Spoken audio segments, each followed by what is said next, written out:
Friends नमस्ते, welcome to my YouTube channel nursing with Mukesh. तो कैसे हो फ्रेंड, आशा करता हूं कि अच्छे होंगे। तो फ्रेंड्स सबसे पहले तो यार आपसे माफी चाहता हूं क्योंकि 10-15 दिन से क्लास नहीं आ पा रही थी, कुछ फैमिली प्रॉब्लम हो गई थी। चलता रहता है ये तो यार, जीवन का पार्ट है एक, ठीक है ना। तो फैमिली प्रॉब्लम की वजह से क्लास कंटिन्यू नहीं आ पाई। आज से फ्रेंड कंटिन्यू आएगी क्लास, अब कंटिन्यू क्लास रहेगी। थोड़ा सा फ्रेंड पिछली क्लास की हम बातें करें तो पिछली क्लास में हमने बात की थी फ्रेंड मेल रिप्रोडक्टिव सिस्टम की, और उसी के साथ रिप्रोडक्टिव सिस्टम कंप्लीट किया था। थोड़ा सा और बात करें एनाटॉमी एंड फिजियोलॉजी की, तो लगभग 99% एनाटॉमी एंड फिजियोलॉजी कंप्लीट हो चुकी है, ठीक है। फिर भी अगर आपको कोई डाउट है, कोई सिस्टम समझ में नहीं आ रहा तो दोबारा पढ़ा देंगे। तो फ्रेंड एनाटॉमी फिजियोलॉजी कंप्लीट होने के बाद हम आज इस क्लास में स्टार्ट करेंगे मेडिकल सर्जिकल नर्सिंग, या उसको हम क्या बोलते हैं, एडल्ट हेल्थ नर्सिंग भी बोलते हैं, ठीक है ना फ्रेंड। उसमें क्या आता है, डिजीज के बारे में बात करेंगे। सारे जितने भी सिस्टम पढ़े ना पढ़ने, उन सिस्टम से रिलेटेड कौन कौन सी डिजीज होती है उनके बारे में बात करेंगे। तो आज इस क्लास में हम बात करेंगे फ्रेंड आई से रिलेटेड। देखो डायग्राम देख रहे हो आप, आई का डायग्राम देख रहे हो, तो यहां पे हम आज इस क्लास में बात करेंगे आई से रिलेटेड डिजीज के बारे में। इसमें क्या क्या चीजें पढ़ेंगे हम, जैसे कि डिजीज, ये कोई भी डिजीज हो क्या होती है, उसकी डेफिनेशन क्या होती है, उसके क्या कारण होते हैं, इटियोलॉजी क्या होती है, क्या क्या डायग्नोस्टिक टेस्ट करवाते हैं या डायग्नोस्टिक प्रोसीजर कराते हैं उस डिजीज को जानने के लिए, क्या क्या उसके क्लिनिकल मैनिफेस्टेशन या साइन सिम्टम्स हो सकते हैं, क्या क्या ट्रीटमेंट हो सकता है। ट्रीटमेंट हम medical surgical and nursing management की बात करेंगे उसमें, ठीक है ना फ्रेंड। तो आज इस क्लास में फ्रेंड देखो, आज हम बात करेंगे आई से रिलेटेड डिजीज, और सबसे महत्वपूर्ण है इसमें जो टॉपिक है आज का, वो पढ़ेंगे हम कैटरैक्ट। डिजीज है, आई की डिजीज है कैटरैक्ट। पहले हेडिंग डाल देता हूं, फिर डिटेल में बात करेंगे। तो हेडिंग डाल देते हैं कैटरैक्ट।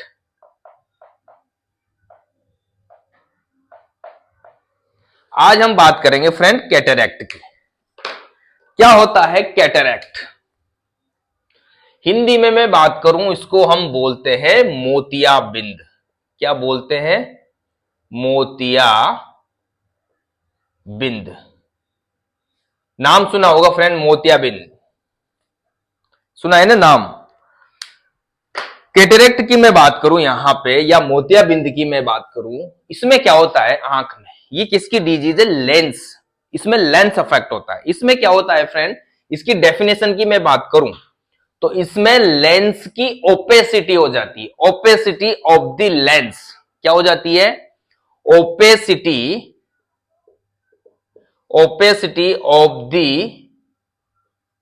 लेंस। क्या होती है ओपेसिटी फ्रेंड? ओपेसिटी का मतलब होता है धुंधलापन या अदृश्यता, धुंधला हो जाता है। ये लेंस होता है इस डिजीज में। कैटरैक्ट में क्या होता है फ्रेंड, जो लेंस होता है वो क्या हो जाता है, हमारा लेंस क्या हो जाता है, धुंधला हो जाता है। भाई देखो ये लेंस, देखो यहां पे थोड़ा सा एक बात बता दूं फ्रेंड, जब भी किसी सिस्टम की डिजीज के बारे में बात करेंगे तो आपको उस सिस्टम की एनाटॉमी एंड फिजियोलॉजी पता होनी चाहिए। अगर पता, जैसे आई का है, आई की डिजीज पढ़ रहे हैं तो आई की एनाटॉमी फिजियोलॉजी आपको पता होनी चाहिए। आप मेरी प्लेलिस्ट में जाके आई की एनाटॉमी फिजियोलॉजी पढ़ सकते हो। फिर भी मैंने यहाँ पे डायग्राम बनाया समझाने के लिए। ये देखो, ये है हमारा लेंस, ठीक है ना।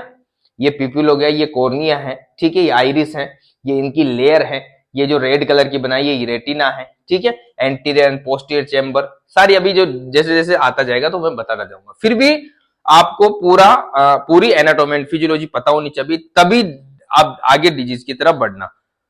आप प्लेलिस्ट में जाके देख सकते हो। तो यहां पे डेफिनेशन क्या होगी फ्रेंड कैटरैक्ट की, कि ओपेसिटी ऑफ द लेंस। अब लेंस की ओपेसिटी होगी, ओपेसिटी मतलब लेंस धुंधला हो गया। देखो यहां से रेज आती है, जब आप हम देखते हैं, कैसे देखते हैं, यहां से रेज आती है, इस लेंस में पड़ती है, लेंस से पड़ने के बाद फिर रेटिना में जाती है। इस एक विट्रस, ये क्या है, विट्रस चेंबर है, फिर रेटिना में जाती है। रेटिना किसका बना होता है फ्रेंड? नर्वस, पूरा नर्व्स का बना होता है। ऑप्टिक नर्व वहां से निकलती है, फिर वो जो रेटिना है वो आगे ऑप्टिक नर्व में बदल जाती है। वहां से बहुत सारे नर्व निकल के ऑप्टिक नर्व जाती है हमारे ओसिपिटल रीजन में, फिर वहां पे हमें विजन का परसेप्शन होता है। पर यहां देखो, जैसे ही यहां पे लेंस में रेज पड़ी, तो पहले से बेचारा लेंस तो वैसे ही धुंधला हो रहा है, तो रेज आगे नहीं पहुंच पाएगी। तो क्या क्या दिक्कतें आएगी हमें, वो थोड़ी देर में मैं बात करते हैं। ओपेसिटी होगी फ्रेंड जिसकी वजह से लेंस क्या है, लेंस जो इमेज जा रही है वो रेटिना में प्रॉपर स्पष्ट रूप से नहीं जा पाएगी। आपको प्रॉपर जो इमेज जा रही है, जो परसेप्शन है वो प्रॉपर नहीं होगा। ठीक है ना फ्रेंड। यहां पे कैटरेक्ट की मैं बात करूं, एक आई में भी हो सकता है या बोथ आई में भी हो सकता है। ठीक है ना। आपकी आंख का जो लेंस है वो धुंधला एक आई का भी हो सकता है, एक और दोनों आई का भी हो सकता है। ठीक है। अगर दोनों आई का लेंस खराब है या दोनों आई में क्या है, कैटरैक्ट है, दोनों आई में क्या है फ्रेंड, कैटरैक्ट, तो एक आई का जो कैटरैक्ट है या धुंधलापन है वो थोड़ा सा सीवियर होगा। वो क्या होगा, थोड़ा सा एक आई से, जिसे मान लो राइट आई में भी कैटरैक्ट है और लेफ्ट आई में भी कैटरैक्ट है, तो राइट आई हो सकता है कि राइट आई का जो कैटरैक्ट है वो कैटरैक्ट ज्यादा है, या कैटरैक्ट से राइट आई ज्यादा अफेक्ट है देन दी लेफ्ट आई। हम यहां बात करें फ्रेंड, भारत की बात करें, इन इंडिया में 50 साल से ऊपर के जो व्यक्ति हैं, 50 साल से ऊपर के व्यक्ति, 50 साल बता रहा हूं, इसका मतलब एज से रिलेटेड डिजीज है ये, समझ रहे हो ना, एज से रिलेटेड। 50 साल से जो भी व्यक्ति पुरुष या महिला है उस पे जो ब्लाइंडनेस का कारण है, ब्लाइंडनेस का कारण है, अंधापन का जो कारण है वो क्या है फ्रेंड, कैटरैक्ट ही है। भारत में 50 साल से उम्र के व्यक्ति में, पुरुष हो या महिला हो, ज्यादातर पुरुषों में होता है, क्योंकि पुरुषों में क्या होता है, पुरुष ज्यादा वर्क करते हैं, बाहर जाते हैं, बहुत सारी चीजों के संपर्क में आते हैं, वो भी बात करेंगे क्या क्या कारण है, तो आपको पता चल जाएगा कि भाई पुरुषों में ज्यादा होता है। ठीक है ना। तो 50 साल से उम्र के जो भी व्यक्ति हैं उनमें ब्लाइंडनेस का जो कारण है हमारे भारत में वो क्या है फ्रेंड, कैटरैक्ट ही है। तो यहां पे सिर्फ ये ध्यान रखना है आपको कि जो लेंस की ओपेसिटी है उसी को ही हम क्या बोलते हैं फ्रेंड, कैटरैक्ट बोलते हैं। क्या बोलते हैं, ध्यान रखोगे, लेंस की जो ओपेसिटी, लेंस धुंधला होना, उसको क्या बोलेंगे, कैटरैक्ट बोलेंगे। लेंस धुंधला क्यों हो रहा है भाई, लेंस धुंधला क्यों हो रहा है, उसके बहुत सारे कारण हैं। अब यहां हम बात करेंगे इटियोलॉजी। इटियोलॉजी का मतलब होता है फ्रेंड कि इस कैटरैक्ट के क्या क्या कारण हो सकते हैं। ठीक है ना। क्या क्या कारण, कोज भी लिख सकते हो आप, अगर इटियोलॉजी लिखो तो थोड़ा सा अच्छा लगता है। ठीक है ना।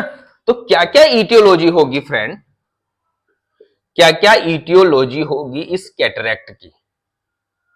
सबसे पहले मैं बात करूं एजिंग। क्या बोला मैंने, एजिंग, क्या बोला, एजिंग, वृद्धावस्था, मैंने क्या बोला, एजिंग। जैसे जैसे व्यक्ति की उम्र बढ़ती जाती है, 50 साल के ऊपर लगभग 99% लोगों में कैटरेक्ट होता है, थोड़ा कम हो सकता है पर 90 मान लो कि 90% लोगों में क्या होगा, कैटरेक्ट होगा। ठीक है ना। आप देखते हो जैसे ही उम्र बढ़ती है ऑपरेशन कराना पड़ता है, किसका, मोतियाबिंद का ऑपरेशन, कैंप भी लगते हैं, बहुत सारे कैंप लगते हैं, वो इसी मोतियाबिंद के ऑपरेशन के कैंप लगते हैं। ठीक है ना। एजिंग में जो कैटरेक्ट होता है उसको बोलते हैं friends senile cataract.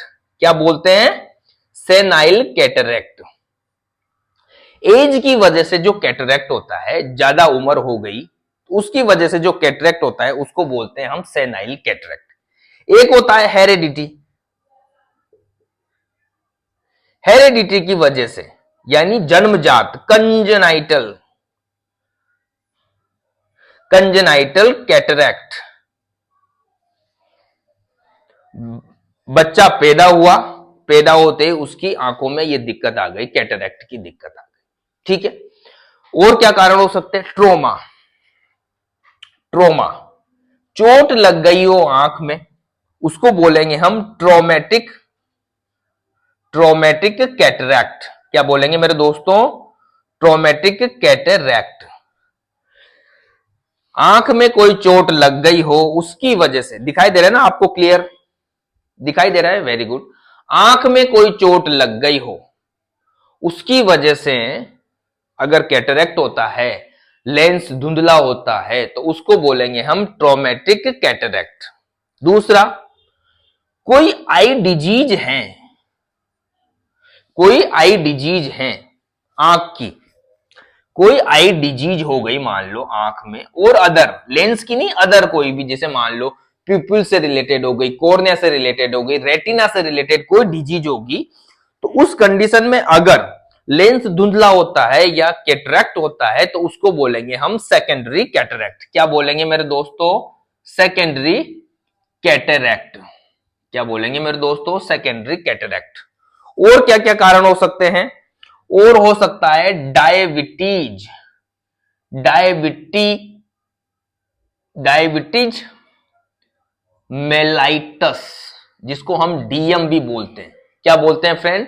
Diabetes mellitus, TES आएगा ना, ईएस, डायबिटीज मेलाइटस, डीएम बोलते हैं जिसको, जो शुगर की बीमारी होती है उसकी वजह से भी क्या हो सकता है फ्रेंड? कैटरैक्ट हो सकता है। कैसे होता है अभी जब पैथोफिजियोलॉजी की मैं बात करूंगा तब डिटेल में बताऊंगा। डायबिटीज की वजह से हो सकता है। और क्या कारण हो सकते हैं फ्रेंड? और हो सकते हैं maternal rubella, maternal rubella. Rubella क्या है? रूबेला वायरस है एक फ्रेंड। जब बच्चा पेट में होता है तब अगर मदर इस वायरस से इंफेक्टेड होती है, रूबेला वायरस से, तो उस बच्चे में भी, उस चाइल्ड में भी, या उस क्या बोल सकते हो आप, इन्फेंट में या नियोनेट में भी वो वायरस आ सकता है, जिसकी वजह से भी क्या हो सकता है फ्रेंड? कैटरैक्ट हो सकता है। और क्या हो सकता है कारण? और क्या कारण हो सकते हैं? इधर लिख दूं, और क्या कारण हो सकते हैं? अल्ट्रावायलेट रेज एक्सपोजर, बहुत ज्यादा प्रकाश में काम करने वाले, जैसे फैक्ट्रियों में काम करते हैं ना, कोई लाइट में काम करते हैं, या अल्ट्रावायलेट रेज ज्यादा उनके आंखों में पड़ रही है, तो उसकी वजह से भी क्या होता है? हमारा लेंस अफेक्ट होता है। लेंस अफेक्ट होता है तो जिसकी वजह से क्या होगा? लेंस धुंधला हो जाएगा। क्या हो जाएगा? ओपेसिफिकेशन हो जाएगा, धुंधलापन आ जाएगा उस लेंस में। और क्या कारण हो सकते हैं फ्रेंड? रेडिएशन, रेडिएशन भी एक कारण है, रेडिएशन भी एक कारण है। कुछ ड्रग्स हैं, जैसे कि कुछ ड्रग्स की वजह से भी लंबे समय तक अगर स्टीरॉयड लेते हो तो उसकी वजह से भी क्या हो सकता है? कैटरैक्ट हो सकता है। कौन सी ड्रग्स लेते हो? कोर्टिको स्टीरॉयड, कोर्टिको स्टीरॉयड अगर लंबे समय से आप, जो भी व्यक्ति जो कैटरैक्ट से अफेक्ट हुआ है, लंबे समय से अगर वो मेडिसिन ले रहा है, ठीक है ना, तो उसकी वजह से क्या होगा मेरे दोस्तों? कैटरैक्ट हो सकता है। कोई आई सर्जरी हुई हो, आंख की कोई सर्जरी हुई हो, आई सर्जरी हुई हो पहले, जिसके बाद भी क्या हो सकता है? कैटरैक्ट हो सकता है। तो मेरे दोस्तों ये सारे कारण हैं जिसकी वजह से कैटरैक्ट हो सकता है। एजिंग हो सकती है, कंजेनाइटल हो सकता है, ट्रोमा हो सकता है, कोई आई डिजीज हो उसकी वजह से हो सकता है, डायबिटीज मेलाइटस हो, अल्ट्रावायलेट रेज एक्सपोजर, लंबे समय से उस एक्सपोजर में काम कर रहा हो व्यक्ति, रेडिएशन हो, या रेडिएशन दोनों एक तरह से एक चीज ही आ गई है, कोर्टिकोस्टेरॉइड मेडिसिन लंबे समय से ले रहा हो, या कोई आंख की सर्जरी हुई हो, या मैटरनल रूबेला, इनकी वजह से क्या होता है फ्रेंड? कैटरैक्ट हो सकता है। ठीक है ना फ्रेंड? अब यहां पे ये जो कारण हैं, जितने भी इटियोलॉजी हैं, इनकी वजह से कैसे हो रहा है वो हम बात करेंगे पैथोफिजियोलॉजी में। तो अब हम बात करते हैं पैथोफिजियोलॉजी। पैथोफिजियोलॉजी,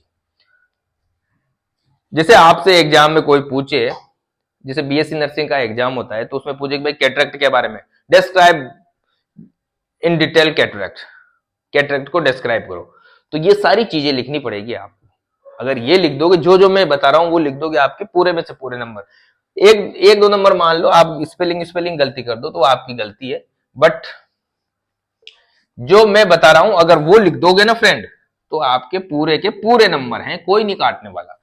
तो अब हम बात करेंगे पैथोफिजियोलॉजी, किस प्रकार इन कारणों की वजह से ये कैटरैक्ट होता है वो भी हम बात करते हैं। पैथोफिजियोलॉजी, अब हम बात करेंगे पैथोफिजियोलॉजी।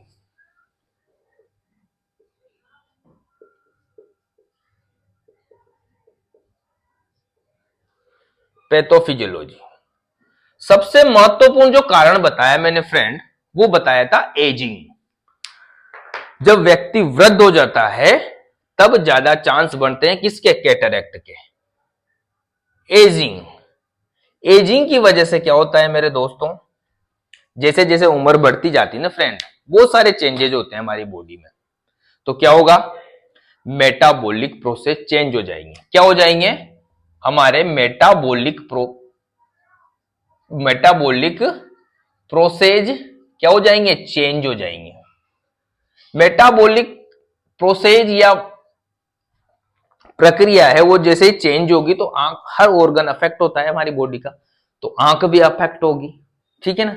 क्या होगी फ्रेंड? आंख भी अफेक्ट होगी। यहां मैं एक चीज बताऊं आपको, ये है फ्रेंड, ये क्या है? एंटीरियर चेंबर, ये है पोस्टीरियर, ये एंटीरियर चेंबर है, ये पोस्टीरियर चेंबर है, और ये है विट्रस चेंबर। इसमें विट्रस फ्लूइड भरा होता है। ठीक है? ये anterior chamber and posterior chamber, इसमें एक्वस ह्यूमर फ्लूइड भरा होता है, वाटरी फ्लूइड होता है। वाटर लगभग मोस्टली 99% वाटर का बना होता है। ठीक है ना? यहां पे भरा होता है एंटीरियर, और ये पोस्टीरियर चेंबर, यानी लेंस के चारों तरफ भी होता है, और ये प्यूपिल के चारों तरफ भी होता है। क्या होता है? क्या होता है? Aqueous humour. क्या होता है फ्रेंड? Aqueous humour. अब क्या होगा? यहां पे वाटर है, तो जैसे जैसे मेटाबॉलिक प्रोसेस चेंज होगा ना फ्रेंड, तो यहां पे लेंस के चारों तरफ एक्यूमुलेशन ऑफ वाटर, लेंस के चारों तरफ क्या होगा? वाटर इकट्ठा होने लग जाएगा धीरे धीरे। जैसे जैसे 50 साल की उम्र, जैसे 40 साल की उम्र थोड़ा होगा, फिर ज्यादा होगा 45 में, फिर 50 में थोड़ा ज्यादा, फिर और थोड़ा ज्यादा, फिर और थोड़ा ज्यादा, फिर और थोड़ा ज्यादा। जैसे जैसे ज्यादा वाटर या ज्यादा पानी वहां पे इकट्ठा हो रहा है, तो लेंस में भी चेंजेस आते हैं। लेंस किसका बना होता है फ्रेंड? प्रोटीन का। प्रोटीन भी होते हैं इसके अंदर, तो प्रोटीन में क्या होता है? चेंजेज आते हैं। लेंस के प्रोटीन में क्या होते हैं? चेंजेज आते हैं, जिसकी वजह से क्या होगा फ्रेंड? जिसकी वजह से क्या होगा? पिगमेंटेशन, या क्या हो जाएगा? पिगमेंटेड हो जाएगा, वो पिगमेंटेशन हो जाएगा, गाढ़ा हो जाएगा। ठीक है ना? चारों तरफ एक तरह से क्या है, उसके चारों तरफ एक परत जम जाएगी, चाहे वो पानी की हो, चाहे जो एक्वस ह्यूमर में जो कंटेन होते हैं उनकी हो। तो क्या हो जाएगा? पिगमेंटेड हो जाएगा, पिगमेंटेशन हो जाएगा, वो एक तरह से काला काला पड़ जाएगा। क्या पड़ जाएगा? काला काला पड़ जाएगा। फिर क्या होगा? क्या होगा? ओपेसिफिकेशन। ओपेसिफिकेशन, ओपेसिफिकेशन का मतलब होता है धुंधलापन आ जाएगा लेंस में। लेंस में क्या आ जाएगा? धुंधलापन आ जाएगा, और लेंस में जो धुंधलापन आता है उसी को हम क्या बोलते हैं? कैटरैक्ट बोलते हैं फ्रेंड। उसी को हम क्या बोलते हैं? उस धुंधलेपन को कैटरैक्ट बोलते हैं। उस धुंधलेपन को हम क्या बोलेंगे? कैटरैक्ट बोलेंगे। और क्या कारण बताए थे मैंने फ्रेंड? जैसे कि फर्स्ट एजिंग हो गया, दूसरा जैसे ट्रोमा, ट्रोमा हो गया, अल्ट्रावायलेट रेज हो गई, कंजेनाइटल कैटरैक्ट हो गया, या फिर कोई मेडिकेशन हो गया जैसे कि स्टेरॉइड, कंटिन्यू मेडिकेशन ले रहे हो। ठीक है? इन सारी चीजों की वजह से क्या होगा? इन सारी चीजों की वजह से भी डायरेक्ट क्या हो जाएगा? ओपेसिफिकेशन हो जाएगा। क्या हो जाएगा? ओपेसिफिकेशन। इनकी वजह से भी क्या होगा? लेंस धुंधला हो जाएगा। क्या हो जाएगा फ्रेंड? लेंस धुंधला हो जाएगा। और क्या कारण बताए थे मैंने? जैसे डायबिटीज मेलाइटस।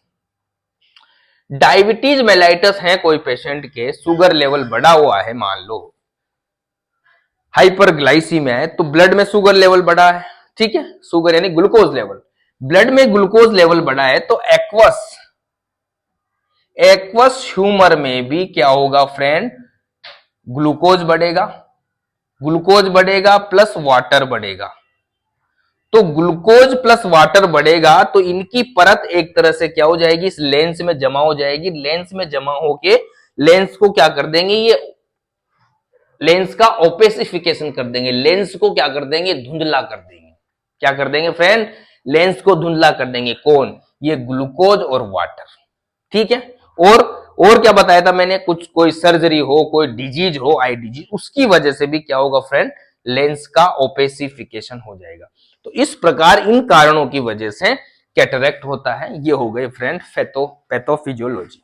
ठीक है, अब हम बात करें कि कैटरेक्ट हो गया भाई, अब क्या क्या साइन सिम्टम हमें मतलब हो गया क्या, मतलब जब साइन सिम्टम्स आते हैं ना तो ऐसा लगता है कि हाँ भाई कौन सी डिजीज होगी। डिजीज का पता कैसे लगता है? साइन सिम्टम से।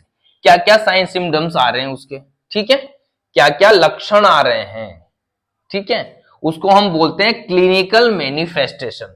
क्या बोलते हैं? Clinical manifestation. क्या क्या उसकी वजह से, कैटरेक्ट की वजह से क्या क्या आ रहे हैं, देखते हैं क्या क्या साइन सिम्टम्स आ रहे हैं, उसको बोलेंगे हम क्लिनिकल मैनिफेस्टेशन।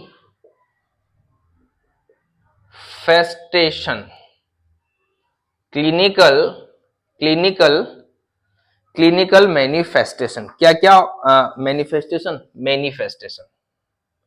Clinical manifestation. देखो लेंस तो क्या हो गया मेरे दोस्तों? धुंधला हो गया। अब जब लेंस धुंधला हो गया तो विजन कमजोर हो जाएगा। लेंस धुंधला हो गया तो प्रॉपर, यहां मान लो कोई वस्तु रखी है, कोई चीज रखी है, यहां से रेज जा रही है इस लेंस में, तो लेंस तो धुंधला हो गया प्रॉपर। आप देखो ना अपने कैमरे में जो लेंस होता है उसमें कुछ परत जम जाती है, बच्चे गंदा कर देते हैं, या कोई धूल मिट्टी जम जाती है, तो आपकी पिक्चर क्लियर कहां आती? नहीं आती ना। तो उसी प्रकार ये भी वही लेंस है, तो इसमें भी क्लियर पिक्चर नहीं आती। क्लियर पिक्चर नहीं आएगी तो आगे फिर जो परसेप्शन होगा वो क्लियर नहीं जाएगा ब्रेन तक, तो हमें वो चीज क्या दिखेगी? धुंधली दिखेगी। क्या दिखेगी फ्रेंड? धुंधली दिखेगी। तो धुंधली दिखेगी तो यहां पे क्या होगा? डिक्रीज विजन, जिसकी वजह से क्या होगा? Blood vision. क्या होगा मेरे दोस्तों? Blood vision. ये मोस्ट इंपोर्टेंट साइन सिम्टम्स है, ब्लड विजन, धुंधला दिखाई दे। बोलते हैं ना बूढ़े बूढ़े डोगरे की, यार दिखाई नहीं दे रहा, धुंधला दिखाई दे रहा है, दिखाई नहीं देता उनको, तो वो क्या हो गया? कैटरेक्ट हो गया। क्या हो गया? ब्लड विजन हो गया फ्रेंड। और क्या हो सकते हैं फ्रेंड? अगर एज से रिलेटेड है तो रेडनेस रहेगी आंख में, ठीक है, पेन भी होगा। क्या होगा? पेन भी होगा, रेडनेस रहेगी आंख में, क्योंकि आपको उस चीज को देखने के लिए आंख में जोर देना पड़ेगा। जोर दोगे तो ऐसे कॉन्स्ट्रिक्ट करना पड़ेगा, तो आप इरिटेट रहोगे, बार बार उस चीज को देखने की कोशिश करोगे पर आपको दिखाई नहीं दे रही, जिसकी वजह से रेडनेस आ जाएगी, वहां पे पेन हो जाएगा। रेडनेस का जैसे वाटर कोई एक्सेस चीज, वहां एक्स्ट्रा चीज एक्यूमुलेट हो रही है, तो रेडनेस तो आनी है, ठीक है ना। तो रेडनेस आ जाएगी और पेन होगा और ब्लड विजन हो जाएगा। और क्या हो सकता है? और क्या हो सकता है फ्रेंड? कलर का परसेप्शन डिक्रीज हो जाएगा। Decrease colour perception, decrease colour perception.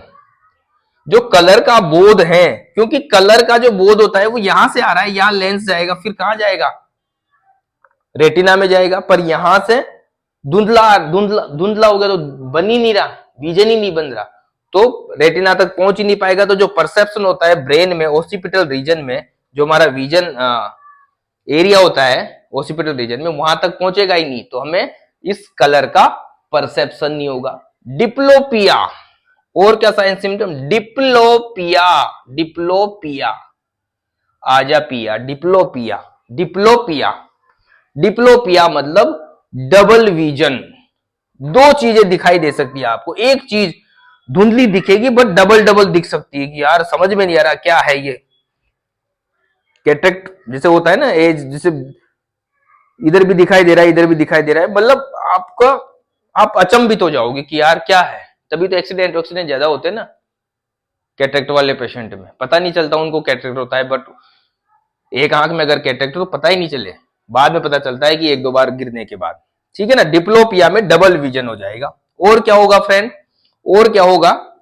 Reduce visual acuity. Reduce visual acuity. Acuity मतलब तीक्ष्णता, जो विजन देखने की तीक्ष्णता है, जो प्रॉपर विजन दिखना चाहिए, फटाफट दिखना चाहिए, फास्ट दिखना चाहिए, दूर का भी दिख जाए, ठीक है ना, और क्लियर दिखे, वो डिक्रीज हो जाती है, क्योंकि धुंधला हो गया लेंस, सारा खेल किसका है? लेंस का है। तो लेंस क्या हो गया? धुंधला हो गया, जिसकी वजह से क्या होता है फ्रेंड? विजन की एक्यूटी डिक्रीज हो जाती है।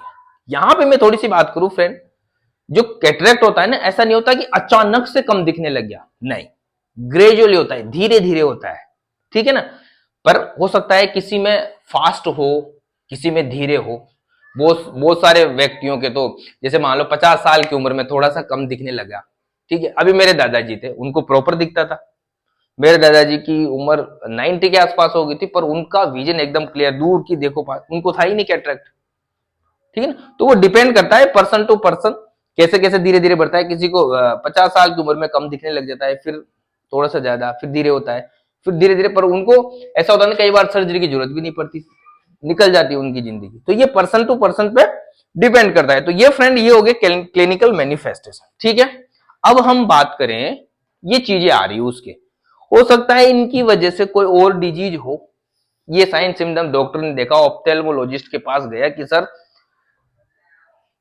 ब्लड विजन है, दिखाएं लाल हो रही है, प्रॉपर दिख नहीं रहा इनको, ठीक है। फिर वो क्या करेंगे? चेक करेंगे, क्या करेंगे? डायग्नोस करेंगे उसको कि भाई कैटरेक्ट है नहीं है कि, ठीक है ना। तो डायग्नोस्टिक प्रोसीजर में कौन कौन से प्रोसीजर या डायग्नोस्टिक असेसमेंट करेंगे, क्या करेंगे? Diagnostic assessment. डायग्नोस्टिक असेसमेंट में क्या क्या करेगा डॉक्टर, क्या कहेगा भाई? पूछेगा मरीज से,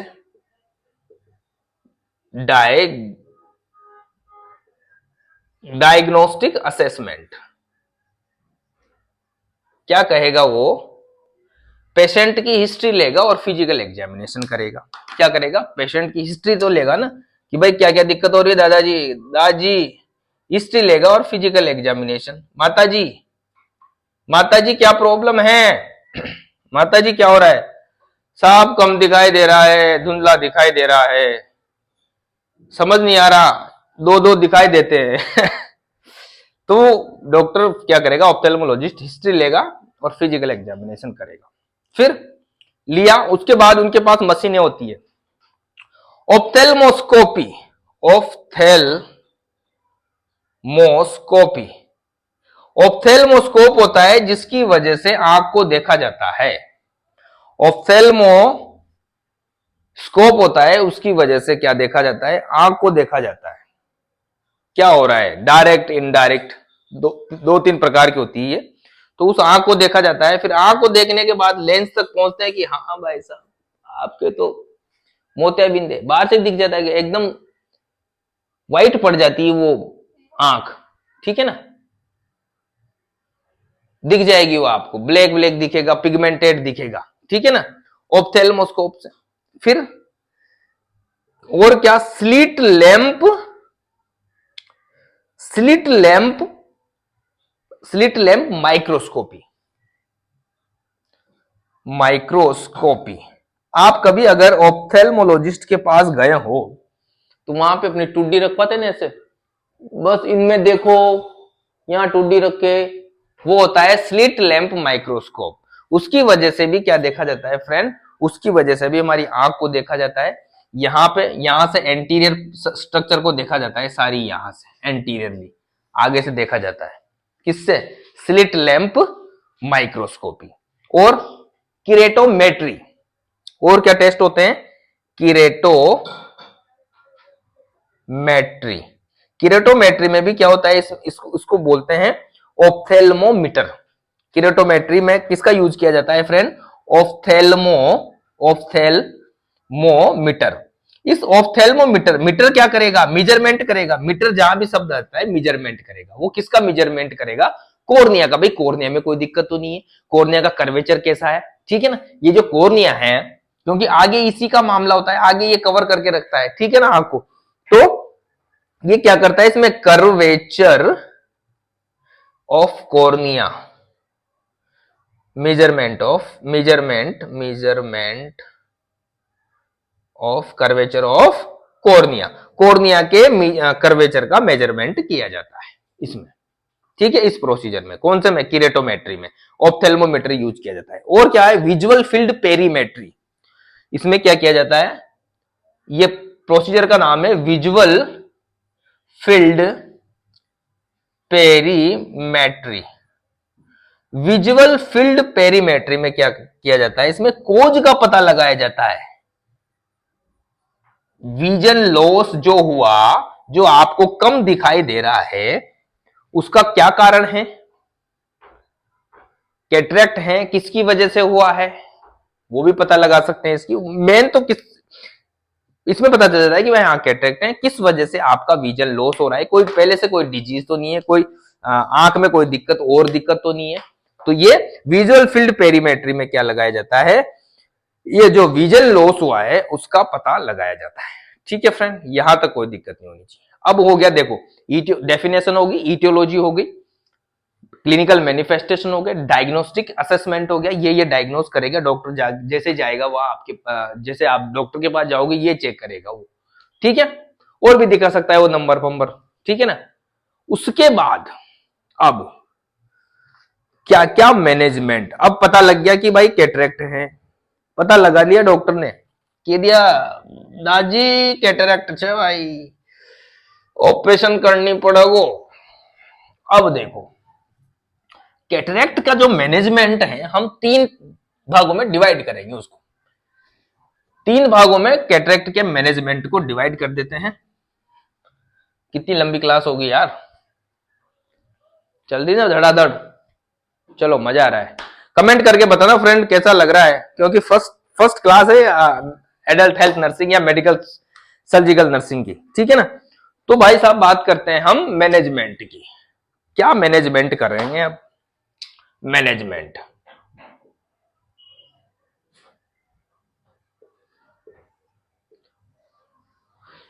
मैनेजमेंट 3 मैनेजमेंट की यहां मैं बात करूंगा। फर्स्ट बात करूंगा मेडिकल मैनेजमेंट। मेडिकल मैनेजमेंट में क्या बात करेंगे वो बताएंगे। एक है सर्जिकल मैनेजमेंट, इसमें क्या बात करेंगे वो भी बताएंगे। एक है नर्सिंग मैनेजमेंट, नर्सिंग ऑफिसर क्या काम करेगा इसमें। ठीक है, नर्सिंग ऑफिसर का या नर्स का क्या रोल रहेगा इसमें कैटरेक्ट में। ठीक है, कैटरेक्ट हो गया, अब क्या करें। यहां पे देखो मेडिकल मैनेजमेंट कुछ नहीं है, इसका कोई मेडिकल मैनेजमेंट नहीं है अभी तो प्रेजेंट टाइम में। तो प्रेजेंट टाइम में तो भाई साहब इसकी सर्जरी करनी पड़ेगी, सर्जिकल मैनेजमेंट ही है। मेडिकल मैनेजमेंट की यहां मैं बात करूं, इसकी कोई दवा नहीं है जिसकी वजह से आप कैटरेक्ट को क्योर कर सको। टेम्पररी आप इसको जैसे ये थोड़ा सा ब्लड विजन है, थोड़ा सा ज्यादा दिख सकता है। ठीक है, आप कलर का परसेप्शन नहीं कर पा रहे तो थोड़ा सा ज्यादा कलर दिखने लग जाएगा। ग्लासेज का यूज कर सकते हैं, टेम्पररी बट ग्लासेज का यूज कर सकते हैं, नंबर बढ़वा सकते हो आप ग्लासेज के। ठीक है, और क्या कर सकते हो, लाइट बढ़ा सकते हो। जैसे आप किसी कमरे में पढ़ रहे हो या दादाजी जहां बैठे हुए या ओल्ड एज कोई भी बच्चा भी हो सकता है, तो उसकी कमरे की लाइट बढ़ा सकते हो, रोशनी बढ़ा सकते हो। ठीक है ना। ठीक है ना। कोई रीडिंग ग्लासेज का यूज कर सकते हो, रीडिंग ग्लासेज का यूज कर सकते हो, आते हैं ना आजकल, रीडिंग ग्लासेज का यूज कर सकते हो। रीडिंग ग्लासेज का क्या कर सकते हो, यूज कर सकते हो। बट ये क्या है, टेम्पोररी। ये क्या है, टेम्पोररी है, परमानेंट इलाज ये नहीं है। परमानेंट इलाज की मैं बात करूं तो फ्रेंड सर्जरी है। क्या है, सर्जरी है। कैटरेक्ट का आपने सुना है कभी कि ये दवा से कैटरेक्ट ठीक हो गया, नहीं होता। उसका क्या करना पड़ता है, ऑपरेशन, सर्जरी करनी पड़ती है। कौन सी सर्जरी होती है, यहां पे 3 सर्जरी की मैं बात करूंगा फ्रेंड। 3 सर्जरी। फेको सर्जरी का नाम सुना है ना, फेको इमल्सिफिकेशन, फेको इमल्सिफिकेशन एक सर्जरी ये होती है। फेको सर्जरी का नाम सुना है ना फ्रेंड, ये मॉडर्न सर्जरी है। फेको सर्जरी क्या है, मॉडर्न सर्जरी। ठीक है ना, महंगी भी है। जो कैंप होते हैं ना उनमें ये नहीं होती कैंपों में ये नहीं होती, जो कैंप लगते हैं ना कैटरेक्ट के, मोतियाबिंद के कैंप, माइक लगा के ऑटो घूमते रहते हैं, उनमें ये नहीं होती। ठीक है ना, ये बहुत ही अच्छे अच्छे हॉस्पिटलों में होती है। फेको इमल्सिफिकेशन अभी डिटेल में बात करूंगा कौन सी और कौन सी होती है। एक होती है extra extracapsular extracapsular extracapsular cataract extraction. Extracapsular cataract extraction, इसको बोलते हैं ECCE। ECCE। एक होती है इंट्रा कैप्सुलार कैटरैक्ट एक्सट्रैक्शन, इसको बोलेंगे ICCE। ठीक है फ्रेंड, इन तीन सर्जरी के बारे में हम बात करेंगे। यहां पे कैटरैक्ट की तीन सर्जरी होती है। यहां पे देखो, जो फेको इमल्सिफिकेशन है फ्रेंड, मैंने बताया मॉडर्न सर्जरी ही है। इस सर्जरी में क्या होता है, माइनर कट लगाया जाता है, माइनर इंसिजन किया जाता है कॉर्निया पे। यहां पे एक कट लगाया जाता है,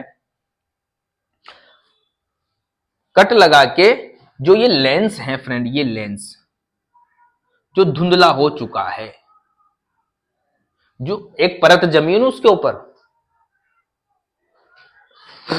धुंधला हुआ है, उस धुंधलेपन को क्या करते हैं, इस फेको इमल्सिफिकेशन के द्वारा उस लेंस को निकालते नहीं है, न कोई लेंस इंप्लांट करते वहां, सिर्फ जो धुंधलापन है उसको हटाया जाता है। कैसे हटाया जाता है, यहां पे इस प्रोसीजर में अल्ट्रासाउंड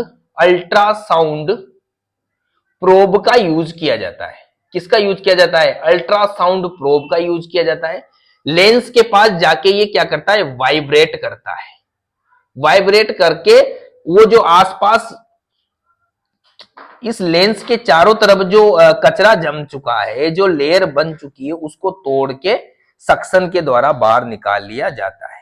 इस फेको इमल्सिफिकेशन में सूचर की जरूरत नहीं पड़ती, अपने आप ऑटोमेटिक हील हो जाता है, क्योंकि माइनर सा इंसिजन लगाया जाता है।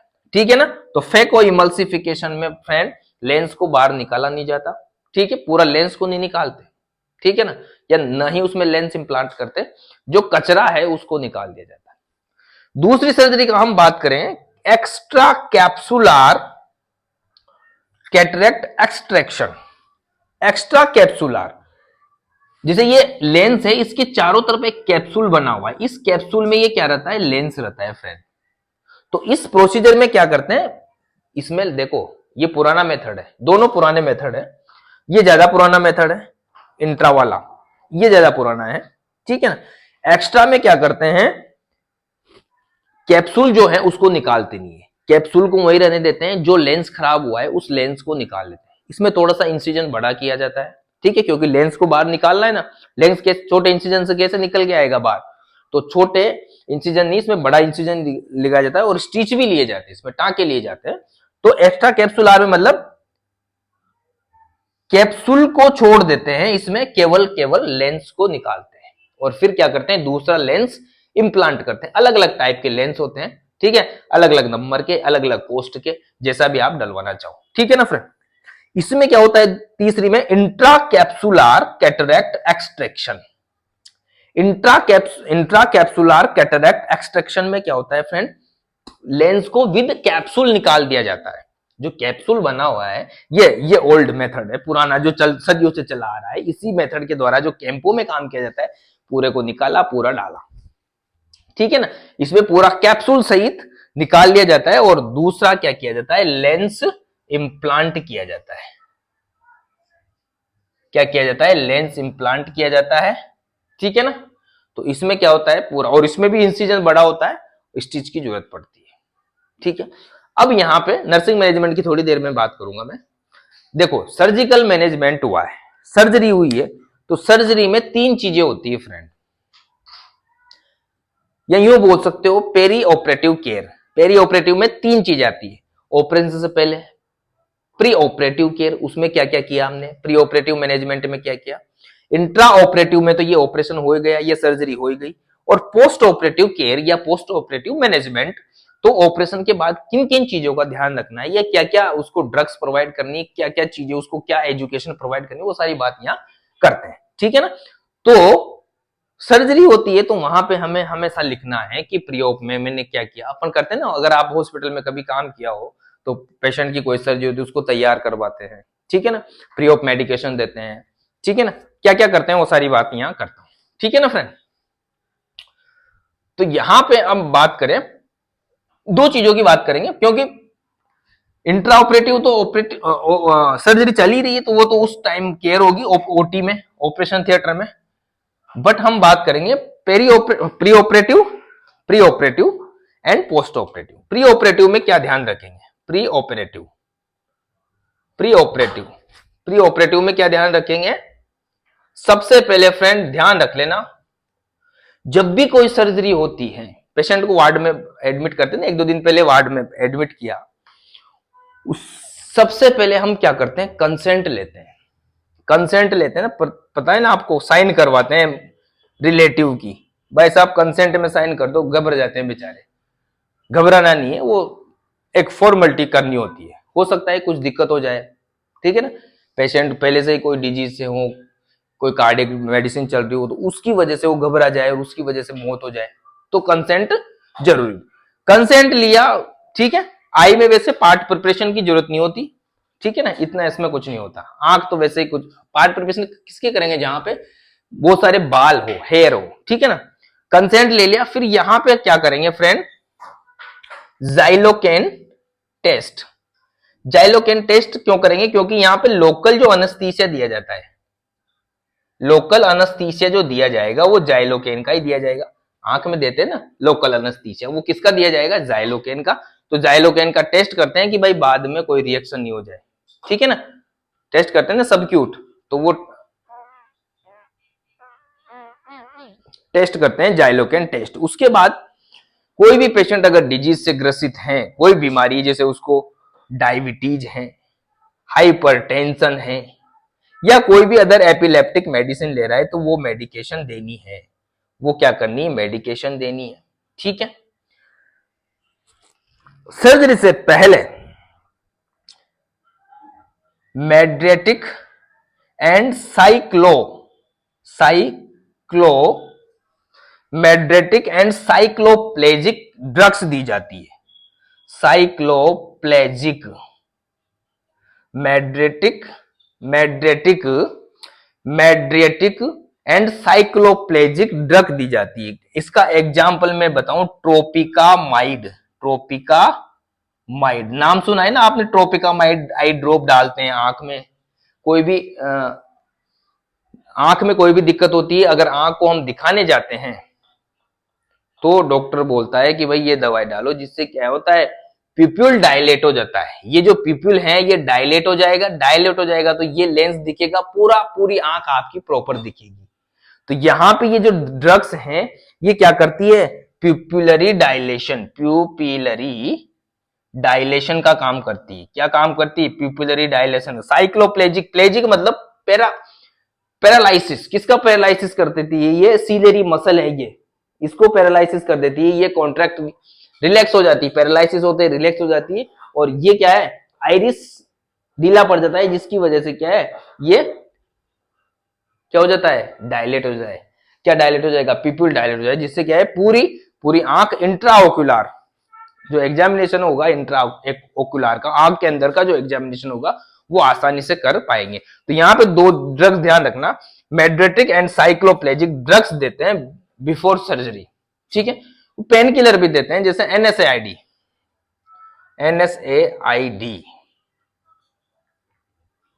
Non steroid anti inflammatory drug, जैसे कि कोम्बीफ्लेम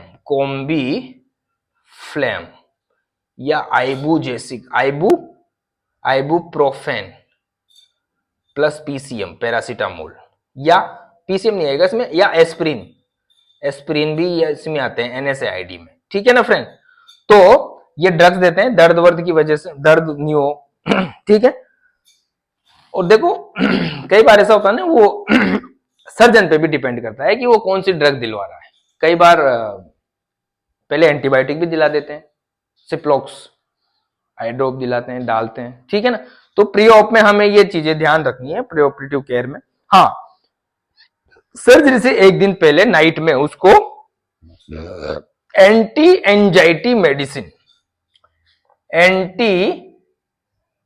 एंजाइटी मेडिसिन देंगे, मेडिसिन जैसे कि एल्प्रेक्स होगी, ठीक है ना, क्लोनाजेपाम होगी, एल्फ्रेक्स होगी, क्लोनाजेपाम होगी, जिससे क्या है उसको रात में बड़े शांति से नींद आए, रिलैक्स हो जाए। क्योंकि सर्जरी का तो यार छोटी हो बड़ी हो कुछ भी हो, जरा सी पुंसी का भी अगर आपको निकालनी है ना फोड़े को, उसकी भी टेंशन हो जाती है सर्जरी में, तो पेशेंट घबराए नहीं, ठीक है ना। तो जिसकी वजह से एल्प्रेक्स देंगे। और मेन ये ध्यान रखना, साइक्लोप्लेजिक एंड मेड्रेटिक, ये ट्रोपिकामाइड, ये डायलेट करती है, पिपुलरी डायलेट, आंख को डायलेट करती है, ठीक है। ये हो गया प्री ऑप। पोस्ट ऑप आ गया पेशेंट, पोस्ट वार्ड में आ गया पेशेंट, ओटी से कहां आ गया, वार्ड में आ गया। अब क्या क्या ध्यान रखना है, क्या क्या ध्यान रखोगे, पोस्ट में क्या ध्यान रखोगे, पोस्ट ऑपरेटिव केयर में क्या करोगे। Postoperative care, postoperative care में friend, postoperative care, postoperative care, postoperative care में क्या करोगे। आया पेशेंट, ठीक है, आ गया, उसका जैसे बेड में लेटा है ना वो, तो उसको बेड को 30 से एलिवेट करेंगे, बेड को क्या करेंगे, बेड का एलिवेशन करेंगे, एलिवेशन करेंगे कितना, 30 से 45 डिग्री। क्यों, क्योंकि प्रेशर नहीं पड़े इंट्राओक्युलर, क्योंकि नीचा रहेगा, नीचे रहेगा तो इंट्राओक्युलर प्रेशर बढ़ नहीं जाए, जिससे क्या है सर्जरी या लेंस थोड़ा सा इधर उधर नहीं हो जाए, ठीक है ना, वापस दोबारा कैटरेक्ट करना पड़े, ऑपरेशन करना पड़े। तो बेड को एलिवेट कर देंगे 30 से 45 डिग्री में, ठीक है। एंटीबायोटिक देंगे, एंटीबायोटिक देंगे, सिप्लॉक्स, ठीक है, सिप्लॉक्स ड्रॉप दे सकते हो, टैबलेट दे सकते हो, ठीक है, ड्रॉप दे सकते हो, टैबलेट दे सकते हो, ठीक है। और उसका मान लो राइट आई का ऑपरेशन हुआ है, राइट आई का अगर ऑपरेशन हुआ है तो दूसरी साइड उसका नॉन ऑपरेटिव साइड अगर उसको लेटना है तो ऐसे लेटेगा, नॉन ऑपरेटिव साइड की तरफ उसको टर्न कराना है। मान लो दोनों का हुआ है तो उसका सिर फिर ऐसे रखना है, बैक साइड से उसको सहारा देना है, ठीक है ना। ऑपरेटिव साइड से बिल्कुल भी उसमें प्रेशर नहीं डालना, प्रेशर डालोगे तो क्या हो जाएगा, इंट्राओकुलर प्रेशर। पेशेंट को बोलेंगे कि जितना हो सके खांसी, वजन उठाना या आंखों में प्रेशर देना बिल्कुल बंद करें, ठीक है ना। और देखो यहां पे और क्या करेंगे, dark glasses, dark glass, dark glasses का यूज करेंगे। क्यों यूज करते हैं डार्क ग्लासेज का यूज, क्योंकि हमने अभी क्या दिया, ये ड्रग्स तो चलती है साइक्लोप्लेजिक और मेड्रेटिक, यानी जो पीपल को डायलेट करती है वो मेडिसिन का असर है, या बाद में भी चलती रहती है, तो चलती रहती है। तो उसकी वजह से क्या है, जैसे मान लो कोई भी लाइट पड़ी, कोई भी लाइट पड़ी तो वो डायरेक्ट यहां तक पहुंच जाएगी, ऑप्टिक नर्व तक, ऑप्टिक नर्व तक। तो ऑप्टिक नर्व को क्या कर देगी, वो इंजर्ड कर सकती, ऑप्टिक नर्व को डिस्ट्रॉय कर सकती, कौन, लाइट रेज, या फोटोफोबिया हो सकता है उसको, क्या हो सकता है, फोटोफोबिया, फोटोफोबिया हो सकता है। इससे बचाने के लिए उसको डार्क ग्लासेस देने की एडवाइस दी जाती है पोस्ट ऑप, क्योंकि आंखें खुली हुई है, पीपल डायलेट है, डायरेक्ट कहां अटैक होगा, यहां आएगी रेज डायरेक्ट ऑप्टिक नर्व पर, ठीक है ना फ्रेंड। तो उससे क्या होगा, आपकी आंख डैमेज हो सकती है, क्या हो सकती है, डैमेज हो सकती है। और क्या करना है पोस्ट ऑपरेटिव में, पेशेंट को बोलना है कि भाई 1-2 दिन बाद डॉक्टर को दिखा देना, ऑप्थेल्मोलॉजिस्ट को दिखा देना, प्रॉपर रेगुलर चेकअप करवाना, फिर ऑप्थेल्मोलॉजिस्ट ले जाएगा उस मशीनों से, फिर वापस वही जो डायग्नोस्टिक टेस्ट है वो करेगा कि प्रॉपर एक्यूटी, तीक्ष्णता आई नहीं आई, प्रॉपर विजन बना नहीं बना, कॉर्निया एकदम क्लियर हुआ नहीं हुआ, सर्जरी के बाद कोई ब्लड क्लॉट वोट तो नहीं है, ठीक है ना, वो सारी चीजें चेक करता है, ठीक है ना। और उसको बोलता है कि भाई डार्क ग्लासेस तो आपको पहनने ही पहनने। तो ये मैनेजमेंट होता है पोस्ट ऑपरेटिव केयर में। नर्सिंग की मैं बात करूं, नर्सिंग मैनेजमेंट, जब भी आप एग्जाम में लिखोगे ना तो नर्सिंग मैनेजमेंट में आपसे पूछेगा नर्सिंग केयर प्लान, क्या पूछेगा फ्रेंड, नर्सिंग केयर प्लान पूछेगा वो। अब नर्सिंग केयर प्लान में अगर आपने कभी बनाया हो तो नर्सिंग केयर प्लान में 4 चीजें होती है, या नर्सिंग मैनेजमेंट में 4 चीजें होती है, 4-5 चीजें होती है। कौन कौन सी चीजें होती है, नर्सिंग मैनेजमेंट की बात करें, कितना टाइम हो गया? 50 मिनट का हो गया। ठीक है, थोड़ी देर की, बस 5 मिनट और रुक जाओ, 5 मिनट की क्लास है friend. Nursing management, nursing management, nursing management या नर्सिंग केयर प्लान भी बोल सकते हो आप इसको। ठीक है, हमारा नर्सिंग ऑफिसर का क्या रोल है? ठीक है, सबसे पहले हम करेंगे असेसमेंट, असेसमेंट, फिर करेंगे नर्सिंग डायग्नोसिस, नर्सिंग डायग्नोसिस, फिर करेंगे प्लानिंग, क्या प्लान बनाए, फिर इंटरवेंशन, इंटरवेंशन क्या कार्य करेंगे हम, फिर उसके बाद इवैल्यूएशन, मूल्यांकन, इवैल्यूएशन। ठीक है, इन सारी चीजों से मिलके क्या बनता है हमारा nursing assessment, sorry nursing care plan बनता है। हमने असेस किया, ठीक है, क्या असेस किया, इवैल्यूएशन मूल्यांकन नहीं होता, सॉरी मैंने क्या बोला, मूल्यांकन नहीं, क्या निष्कर्ष निकला। ठीक है ना, हमने ये सारे काम किए, फिर क्या निष्कर्ष निकला, असेसमेंट का मतलब मूल्यांकन। असेसमेंट में हमने देखा कि पेशेंट विजुअल देख नहीं पा रहा, क्योंकि ऑपरेशन में मान लो एक आंख का हुआ या दोनों आंख का हुआ सर्जरी, तो देखने की वजह से उसकी जो डेली रूटीन की जो एक्टिविटी है वो करने में असमर्थ हो रहा है।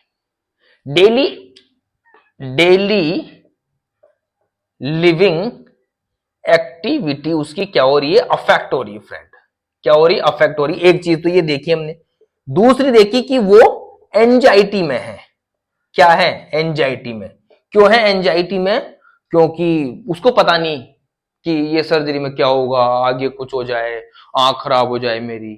ठीक है, ये चीजें हमने देखी कि भाई एक तो वो अपनी एक्टिविटी नहीं कर पा रहा और टेंशन में है बेचारा, बार बार क्वेश्चन पूछ रहा है कि सर ऐसा तो नहीं हो जाएगा, मैडम ऐसा तो नहीं हो जाएगा, मैडम ऐसा तो नहीं हो जाएगा। ठीक है, अब हमने देखा कि ये दो चीजें उसके दिक्कत आ रही है, फिर हमने क्या किया, डायग्नोस किया। क्या डायग्नोस किया, नर्सिंग डायग्नोस किया हमने। नर्सिंग डायग्नोसिस में क्या करेंगे हम, हमने हमने क्या किया, उसको देखेंगे कि भाई ये चीजें क्यों हो रही है उसको। इसमें डायग्नोस में क्या लिखेंगे, क्यों हो रही है ये चीजें, क्यों हो रही है, क्योंकि विजन की वजह से, डेली लिविंग एक्टिविटी नहीं कर पा रहा, विजन अफेक्ट हुआ इसकी वजह से। ठीक है, एंजाइटी क्यों है, lake of knowledge, lake of knowledge, उसको नॉलेज नहीं है किसकी, सर्जरी की, कि भाई इसके बाद क्या क्या कॉम्प्लिकेशन हो सकते हैं, या ये नॉर्मल सर्जरी है। ठीक है, तो अब हम क्या करेंगे, प्लान बनाएंगे, क्या बनाएंगे, प्लान बनाएंगे कि अब हम क्या करते हैं इसको, एक तो जो विजन की वजह से इसकी एक्टिविटी अफेक्ट हो रही है, कौन कौन सी जो महत्वपूर्ण एक्टिविटी है वो अफेक्ट हो रही है उसको हम करवा देते हैं। ठीक है, दूसरा उसकी नॉलेज जो कमजोर है, कम नॉलेज है उसके बारे में उसको बता देते हैं कि भाई घबराओ मत, ये नॉर्मल सर्जरी, उसके रिलेटिव और उससे दोनों से मिलकर बात करते हैं। ठीक है, तो इंटरवेंशन में काम करेंगे हम, इंटरवेंशन में करेंगे हम, फिर हम उसको असिस्ट करवाएंगे, असेस उसकी देखेंगे, मूल्यांकन करेंगे कि कौन कौन सी चीजें हैं जो वो नहीं कर पा रहा। ठीक है ना, उस जो नहीं कर पा रहा उसमें हम हेल्प करवाएंगे, उसकी क्या करवाएंगे फ्रेंड, हेल्प, एक्टिविटी में उसकी हेल्प करवाएंगे, प्रॉपर मेडिकेशन के बारे में बताएंगे उसको या मेडिकेशन देंगे। ठीक है, और हाइजीन के बारे में बताएंगे उसको, प्रॉपर हाइजीन के बारे में, उसके रिलेटिव से बात करेंगे, रिलेटिव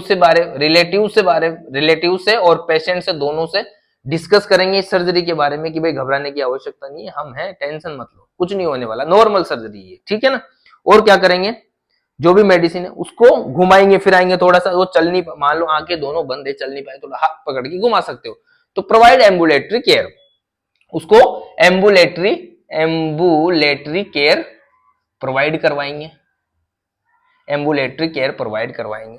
हेल्थ हाइजीन के बारे में, हेल्थ एजुकेशन देंगे उसको। क्या एजुकेशन दोगे भाई, एक तो सबसे महत्वपूर्ण कि भाई आंख में गंदे हाथ नहीं लगाने, हाइजीन के बारे में उसको देंगे, डार्क ग्लासेज आपको पहनने ही पहनने हैं। ठीक है, और टाइम टू टाइम मेडिसिन लेनी और टाइम टाइम पे फॉलो अप लेना है। ठीक है, कोई भी रेडनेस हो, दर्द हो, कुछ भी हो, आपको ऑप्थेल्मोलॉजिस्ट को दिखाना है। ठीक है, ये हेल्थ एजुकेशन हो गई। उसके बाद इवैल्यूएट किया हमने कि ये सारी चीजें करने के बाद मरीज की जो चिंता है वो थोड़ी कम हुई, एंजाइटी, क्योंकि एंजाइटी असेस की थी, एंजाइटी कम हो गई, और उसकी जो डेली एक्टिविटी थी उसमें भी उसका हाथ बट गया, मतलब वो अपनी प्रॉपर एक्टिविटी करने लगा। थोड़ी सी हेल्प हमने भी करवा दी, नर्सिंग ऑफिसर ने भी करवा दी। ठीक है ना फ्रेंड, तो ये नर्सिंग मैनेजमेंट है, नर्सिंग केयर प्लान है। अगर आप चाहो तो मैं पूरा का पूरा नर्सिंग केयर प्लान डाल दूंगा, कमेंट करके बता देना। ठीक है ना, तो फ्रेंड ये हो गया कैटरैक्ट। कोई भी दिक्कत हो कमेंट करके बताना। तो मिलते हैं नेक्स्ट क्लास में, नेक्स्ट आई डिजीज लेके आएंगे, शायद ग्लूकोमा लेके आएंगे। तो मिलते हैं नेक्स्ट क्लास में, तब तक के लिए bye, love you, take care.